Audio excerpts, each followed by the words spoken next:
A seguir, Clube do Sommelier. Clube do Sommelier. Oferecimento. Rio Sol. Brinde a vida. Brinde com Rio Sol. O Nordeste tem muito o que comemorar. Em meio ao sol, o viço das uvas e a beleza dos parreirais, a Rio Sol mais uma vez conquistou medalhas com referência internacional para os seus vinhos tintos. Rio Sol Chirá, Rio Sol Reserva, Rio Sol Toriga Nacional, Vinha Maria Reserva Selecionada e o vinho Top Paralelo 8 Premium. Uma seleção com sabores únicos e apaixonantes. Vinhos Rio Sol, em cada garrafa, uma nova experiência. Olá, nós vimos no programa passado sobre os vinhos nos Estados Unidos, sua história e suas características. Nos Estados Unidos tem duas áreas abrangente que a gente tem que falar sobre esses vinhos. No leste, claro, a Virgínia, Nova York, Ohio e o Texas fazem vinhos, os produtores fazem vinhos maravilhosos e bastante econômicos. O princípio americano sempre é de qualidade e menor preço, não tem a menor dúvida. Hoje, nós vamos falar do Eldorado Nacional dos Estados Unidos, que é a Califórnia. Está no ar mais um programa, Clube do Sommelier.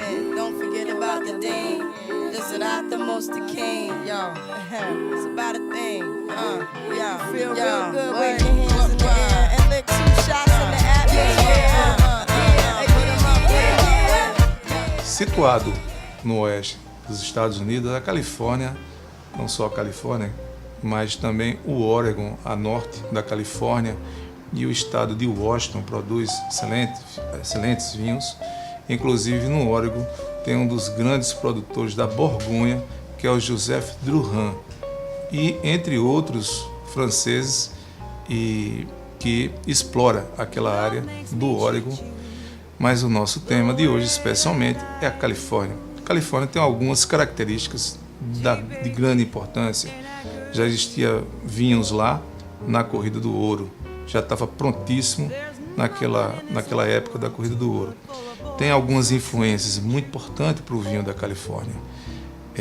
O Pacífico, a corrente Humboldt, que adentra a região litorânea da Califórnia, o que refresca as videiras de vários produtores.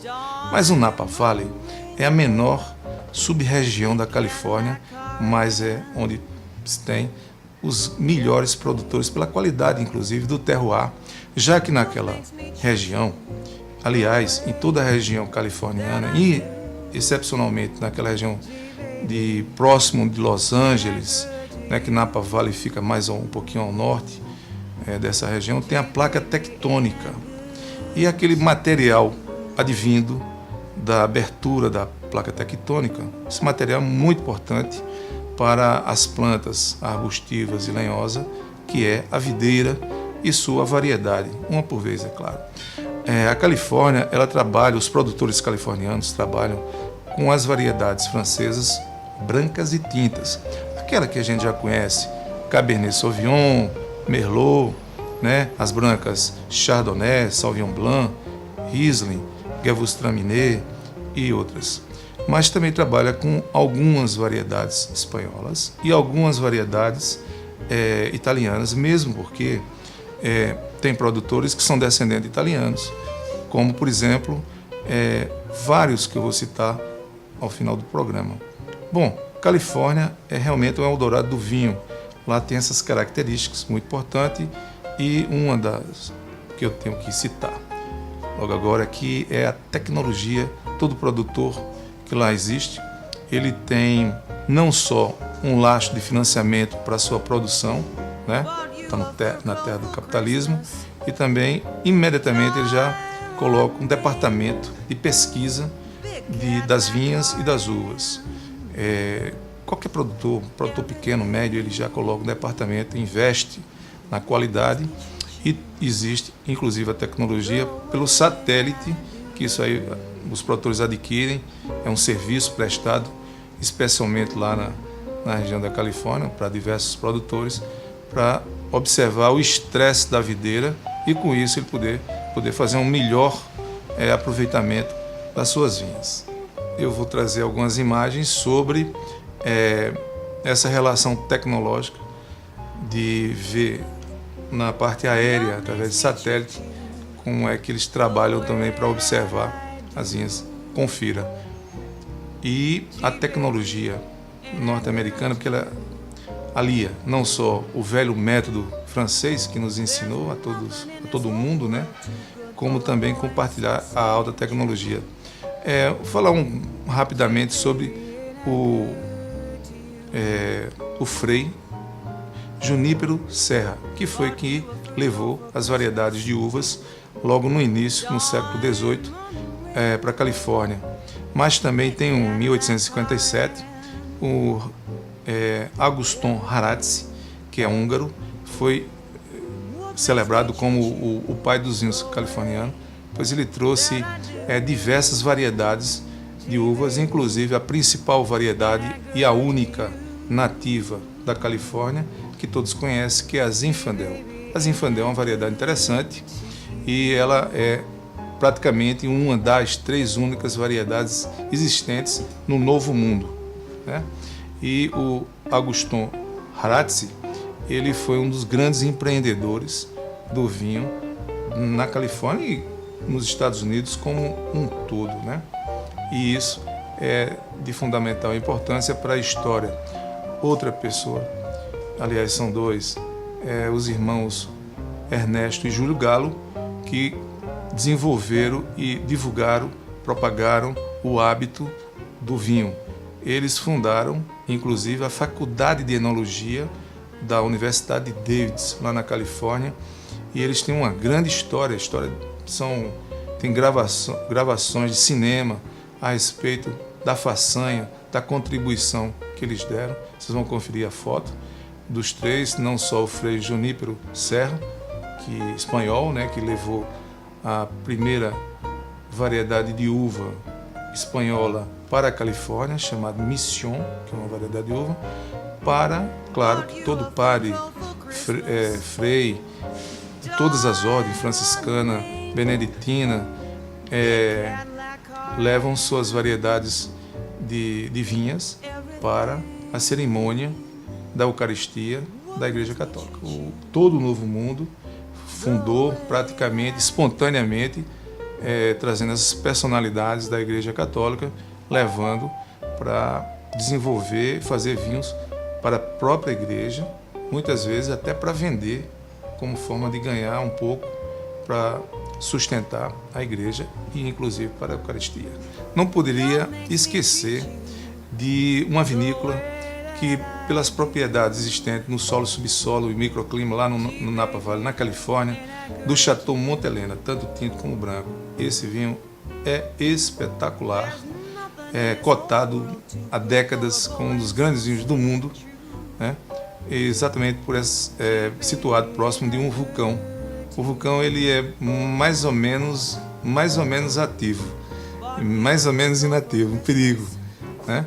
Então tem aquela questão do material, solo e subsolo, e da maior importância para o mundo do vinho. É um ícone esse vinho mundial, mas não poderia faltar um dos maiores momentos do vinho da Califórnia, que projetou o vinho nacional, ou seja, o vinho norte-americano, a nível mundial. Foi um jornalista e crítico de vinhos e expert do vinho. Ele fez uma reunião na Académie du Vin, em Paris, convidou os experts da enologia nacional, da França, lá em Paris, produtores, convidou enólogos, convidou donos de restaurante que entendem, expert de vinho, e fez uma degustação às cegas em 1976. Foi Steven Spurrier, 1976, um momento célebre, um momento de um grande evento mundial, grande evento mundial do vinho, mas só em torno de 20 a 25 convidados, fechado, e o vinho, a degustação era às cegas, ou seja, tinha sempre, ninguém saberia do rótulo entre os vinhos. A degustação às cegas era de alguns vinhos californianos, às cegas, a degustação de alguns vinhos ícones da região de Bordeaux, e é isso que você vai conferir quem é que ganhou essa degustação às cegas. Diamond ring, big Cadillac car and Essa degustação às cegas tinha 2 baterias. Eram 4 Borgonha brancos, claro, e 6 Chardonnay do Napa Valley. E os tintos, 4 tintos de Bordeaux e 6 tintos do Napa Valley. A primeira bateria foi a seguinte: o Chateau Montelena Chardonnay do Napa Valley ganhou do Meursault Charmes 73. Foi uma loucura. Na reunião só tinha franceses e o Steven Spurrier lá acompanhando toda a degustação, tudo pontuado, tudo muito organizado, como sempre essas baterias, através desse crítico e jornalista de vinho, uma coisa muito séria e foi muito interessante. A segunda bateria, que constava 6 vinhos californianos tintos e 4 vinhos tintos de Bordeaux. E quando descortinaram a garrafa, quem ganhou foi o Stag Slaps 1972 Cabernet Sauvignon contra nada mais, nada menos do que o Premier Cru Classé Haut-Brion 1970, e foi uma loucura internacional. Todos os jornais no outro dia conferiram essa relação de vinhos e finalmente os Estados Unidos obteve essa grande projeção mundial dos vinhos californianos, desses grandes vinhos. E agora os top 5, que são as dicas de vinhos da semana. E os top 5 de hoje poderia ser de outra região, Califórnia, né? E esse vinho aqui, que é do Francis Ford Coppola, que é o Diamonds Collection Serial Label Pinot Noir, charmoso, né? É um vinhozaço na faixa de R$70, Pinot Noir, que esse está ingressando no curso de sommelier que eu estou fazendo em João Pessoa, Campina e Patos. Bom, esses outros vinhos, o Delicato Merlot é um vinho na faixa econômica, é um Merlot macio, né? E é uma dica que você encontra aqui no restaurante Degustar. Nós estamos aqui, o programa de hoje no restaurante Degustar. E o segundo vinho, um vinhozaço do Robert Mondavi, né? O Robert Mondavi é um grande produtor e de alta qualidade. Tem Joint Venture no Chile e é um dos grandes produtores de qualidade da Califórnia. Esse vinho aqui eu recomendo como um dos grandes vinhos californianos que tem. Você encontra aqui também no restaurante Degustar. E eu não poderia deixar de mostrar aqui um dos maiores ícones mundial do vinho, que é o Opus One, que foi confeccionado pelo próprio Robert Mondavi com o Barão Philippe de Rothschild francês. É uma assemblagem, claro, e é um dos grandes vinhos safra 2005 que você encontra aqui no restaurante Degustar. É aquele vinho que você tem para convidar o seu melhor amigo, seu melhor parceiro, a sua esposa, ou a sua noiva, a sua namorada e mais um amigo. É aquele vinho que você deve degustar primeiro, antes, um belo branco, para depois ingressar, finalizando esse vinho daqui, altamente recomendado pela crítica mundial. É o Opus One, que você encontra aqui no restaurante Degustar. A todos vocês, meu muito obrigado. ain't I good to you? Gee, baby, ain't I good to you? Você assistiu Clube do Sommelier. Clube do Sommelier. Oferecimento. Rio Sol. Brinde a vida. Brinde com Rio Sol. O Nordeste tem muito o que comemorar. Em meio ao sol, o viço das uvas e a beleza dos parreirais, a Rio Sol mais uma vez conquistou medalhas com referência internacional para os seus vinhos tintos. Rio Sol Chirá, Rio Sol Reserva, Rio Sol Toriga Nacional, Vinha Maria Reserva Selecionada e o vinho Top Paralelo 8 Premium. Uma seleção com sabores únicos e apaixonantes. Vinhos Rio Sol, em cada garrafa, uma nova experiência.